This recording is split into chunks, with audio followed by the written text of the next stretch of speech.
ಒಂದು ಸಣ್ಣ ಮಿಸ್ಟೇಕಿಂದ ಯಾವ ತರ ಅವಾಂತರ ಆಗಿದೆ ನೋಡಿ ಗಾಡಿದು. ಈ ಗಾಡಿ ಅಂತೂ ಬಿಯಾಂಡ್ ರಿಪೇರ್ ರೋಡ್ ಹೋಗಿದೆ, ಇವಾಗ ಸ್ಕ್ರಾಪ್ಗೆ ಹೋಗ್ಬೇಕಿದು. ದಿನಾಲು ಇದೇ ರೋಡಲ್ಲಿ ನಾನು ಗಾಡಿ ಓಡಿಸ್ಕೊಂಡು ಹೋಗ್ತೀನಿ, ನಂಗೇನಾಗುತ್ತೆ ಅಂತ ಈ ಧೈರ್ಯವಾಗಿ ಓಡಾಡ್ತಾರಲ್ಲ ಅಂತವ್ರಿಗೆ ಈ ವಿಡಿಯೋ. ಆಕ್ಸಿಡೆಂಟ್ ಆದ್ಮೇಲೆ ಅವ್ರದ್ದು ಮಿಸ್ಟೇಕ್ ಇವ್ರ ಮಿಸ್ಟೇಕ್ ಅಂತ ದೂರ ಬದಲಿಗೆ ನೀವು ಸೇಫ್ಟಿಯಿಂದ ಫಸ್ಟ್ ಹೆಲ್ಮೆಟ್ ಹಾಕೊಂಡು ಓಡಾಡೋದು ಕಲೀರಿ. ಹಂಗೆ ಹೆಲ್ಮೆಟ್ ಬೇರೆ 4,000 ಸಿಕ್ಕಿತ್ತು. ಅದಾದ್ಮೇಲೆ ಸೈಡಲ್ಲಿ ಆಕ್ಸೆಸರೀಸ್ ಎಲ್ಲ ಎಕ್ಸ್ಟ್ರಾ ನಾನು ಹಾಕ್ಸ್ಕೊಂಡಿದ್ದು. ಒಂದು ಒಳ್ಳೆ ಕಡಿಮೆ ರೇಟ್ಗೆ ಹೆಲ್ಮೆಟ್ ಬೇಕು ಅಂತಂದ್ರೆ ಆಕ್ಸರ್ ಹೆಲ್ಮೆಟ್ ಇಂದ ಸ್ಟಾರ್ಟ್ ಮಾಡಿ. ಈ ಹೆಲ್ಮೆಟ್ಗೆ ಡಾಟ್ ಸರ್ಟಿಫಿಕೇಶನ್ ಇದೆ, ECE 22.06 ಮತ್ತೆ ISI ಮಾರ್ಕ್ ಕೂಡ ಇದೆ. ಬಡ್ಜೆಟ್ ಫ್ರೆಂಡ್ಲಿ, ಸೀಸನ್ ಫ್ರೆಂಡ್ಲಿ ಮತ್ತೆ ಎಲ್ಲ ಬೈಕ್ಸ್ ಕೂಡ ಈ ಹೆಲ್ಮೆಟ್ ಮ್ಯಾಚ್ ಆಗುತ್ತೆ. ಇನ್ನು ಕಂಫರ್ಟ್ ಬೇಕಂತ ಅಂದ್ರೆ ಇದು 2-3 ವೀಕ್ಸ್ ಬೇಕಾಗುತ್ತೆ ಸೆಟ್ ಆಗಕ್ಕೆ ನಮ್ಮ ಫೇಸ್ಗೆ. ನಿಮ್ಗೆ ಯಾವುದೇ ತರ ಸ್ಟೈಲು ಕೂಡ ಕಾಂಪ್ರಮೈಸ್ ಆಗಲ್ಲ ಮತ್ತೆ ಸೇಫ್ಟಿ ಕೂಡ ಕಾಂಪ್ರಮೈಸ್ ಆಗಲ್ಲ. ಬರೀ ನಾನು ಸಿಟಿಲಿ ಓಡಾಡೋದು ಇಷ್ಟೊಂದೆಲ್ಲ ಶೋಕಿ ಬೇಕಾ? ನಿಮ್ಗೋಸ್ಕರನೂ ಒಂದೆರಡು ಜೀವ ಮನೇಲಿ ವೇಟ್ ಮಾಡ್ತಾ ಇರುತ್ತೆ, ಅದ್ರ ಬಗ್ಗೆ ಯೋಚನೆ ಮಾಡಿ. ಬೆಂಗಳೂರಲ್ಲಿ ನಾನು ಕಾಮನ್ ಆಗಿ ನೋಡಿರೋ ಹೆಲ್ಮೆಟ್ ಈ ಹಾಫ್ ಹೆಲ್ಮೆಟ್. ಗುರು ಇದು ಹೆಲ್ಮೆಟ್ ಅಲ್ಲ ಗುರು, ಯಾವ್ದೋ ಒಂದು ಬೌಲ್ಗೆ ಫೋಮ್ ಹಾಕ್ಬಿಟ್ಟು ಕೊಟ್ಟಿದ್ದಾನೆ.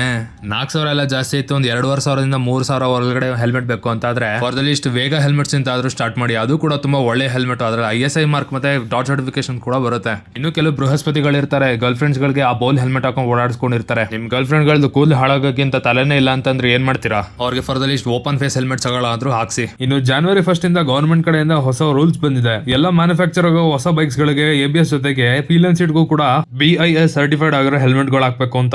ಇನ್ನು ಹೊಸ ಬೈಕ್ಸ್ ಡೆಲಿವರಿ ತಗೋತಿದ್ರೆ ಅಂದ್ರೆ BIS ಸರ್ಟಿಫೈಡ್ ಹೆಲ್ಮೆಟ್ ಶೋರೂಮ್ ಕಡೆಯಿಂದ ಕೊಡ್ಬೇಕು ಅಂತ ರೂಲ್ಸ್ ಬರ್ತದೆ.